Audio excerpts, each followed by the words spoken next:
कपड़े धोने वाली बहू। शादी के पहले से ही विभा को कपड़े धोने का बड़ा शौक था।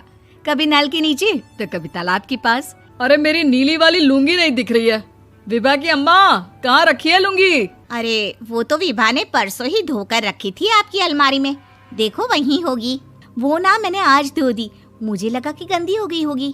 अरे कैसे गंदी हो गई थी? उसे तो मैंने पहना भी नहीं। हे भगवान, इस लड़की के कपड़े धोने की आदत से परेशान हो गया हूँ मैं। जितना तो घर में राशन नहीं आता, उससे कहीं ज्यादा डिटर्जेंट पाउडर का खर्चा है। इसकी शादी करवा दो, शादी जाए अपने घर में ही करे काम, फिर चाहे घर के कपड़े धोने हो या पूरे गांव के। हाँ ठीक बोल रही हो, देखता हूँ मैं कोई लड़का। वो दिन भी आ जाता है जब विभा को देखने लड़के वाले आ जाते हैं। लड़की मुझे अच्छी लगी।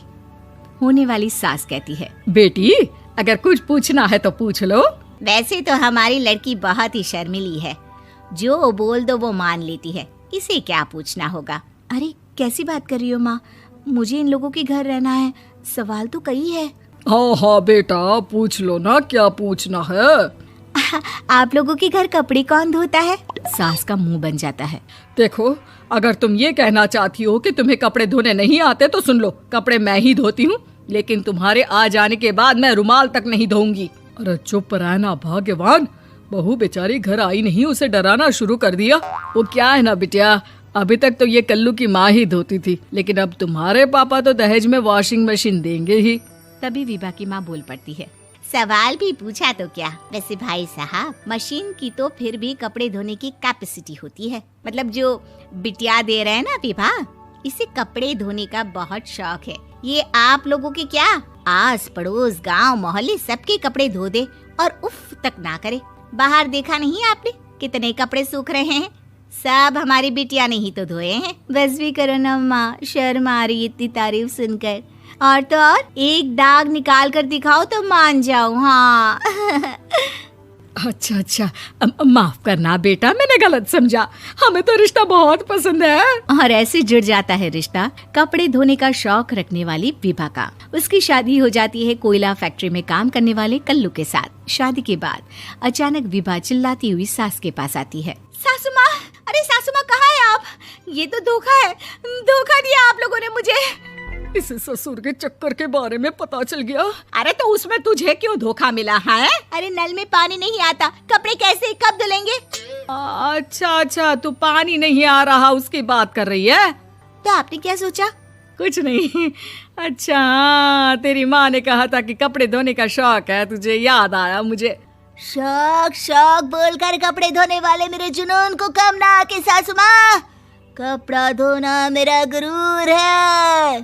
तभी पति भी वहाँ आ जाता है। अभी मैंने इसे सनी देओल की फिल्म दिखाई है, उसी के डायलॉग मार रही है माँ। अच्छा सुन, साफ बता रही हूँ, पानी सुबह 4 से 6 और शाम को 10 से 12 आता है, समझी? विभा टाइमिंग सुनकर हैरान हो जाती है। ये क्या भूतों का मोहल्ला है? सुबह 4 बजे उठकर कौन कपड़े धोता है? 4 बजे टंकी में पानी जाता है, फिर सारा दिन धोना ना, किसने मना किया? अरे कैसी बात कर रही हैं? 200 लीटर की टंकी में कितने कपड़े धो लूंगी मैं, सुबह ही उठ जाऊंगी मैं। अब क्या था, विभा सुबह 4 से लेकर रात के 12 बजे तक कपड़े ही धोती रहती। एक रोज सास पड़ोस से निकलकर कहीं जा रही होती है कि साथ वाली कहती है, हाँ कल्लू की माँ, जरा ये बताओ कि 2 साड़ी है, 2 ब्लाउज और एक पेटीकोट और एक नाड़े वाला लंबा कच्छा। हाँ तो? अरे तो क्या, कितना लोगी धुलाई ये बताओ। धोबन दिख रहे हैं हम क्या? हमारे पति सरकारी नौकरी से अभी रिटायर हुए हैं और बेटा सुपरवाइजर है कोयला फैक्ट्री में। धोबन समझ रखा है हमें।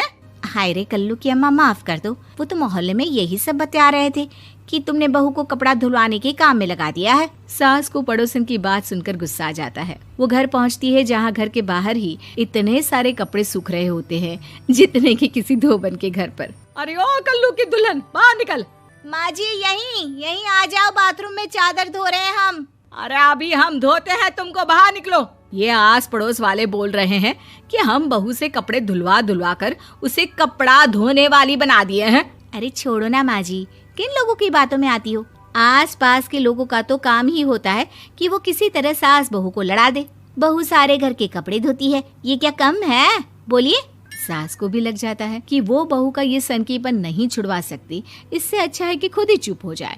एक रोज सास और बहू मंदिर जाते हैं, जहाँ सास की साड़ी वहाँ खड़ी भीख मांगने वाली से मिलती है। माँ जी क्या बात है, आपकी साड़ी उस भिखारन से कितनी मिल रही है ना? हाँ हाँ देखो तो, दोनों की साड़ी मिल रही है। क्या बात है कल्लू की अम्मा, तुम खुद को तो अफसर की बीवी बताती हो और ऐसी सिंपल सी प्लेन साड़ी पहनकर घूमती हो। सिंपल और प्लेन नहीं है ये साड़ी। तो क्या सोने के धागे से फूल बने हैं? कुछ भी सासू माँ, कुछ भी। हाँ बने थे इस साड़ी में सोने के धागे से फूल। मेरे पति लेकर आए थे मद्रास से स्पेशली मेरे लिए 10,000 की। ताहे भाई साहब इस भिखारन के लिए भी सेम टू सेम साड़ी लेकर आए होंगे 10,000 की। सास उस वक्त तो कुछ नहीं कहती, लेकिन बहू के साथ घर आती है और अलमारी से एल्बम निकाल कर लाती है। ये साड़ी देख रही है, ये वही साड़ी है जिसे मैंने अभी पहना था। इस साड़ी में ये जो चमकदार फूल दिख रहे हैं ना, ये सोने के धागों से काढ़े गए हैं। लेकिन तू लोकल वॉशिंग मशीन ब्रश से घिस घिस कर सारे फूलों को निकाल कर साड़ी प्लेन कर दी। मुझे माफ कर दीजिए सासू माँ। और तो और, जब मैंने तुझे तेरी गलती के लिए कुछ नहीं कहा, लेकिन तूने तो सबके सामने मेरा मजाक ही बना दिया। क्यों? बहू को समझ में आ जाता है कि अब से उसका कपड़े धोना बंद।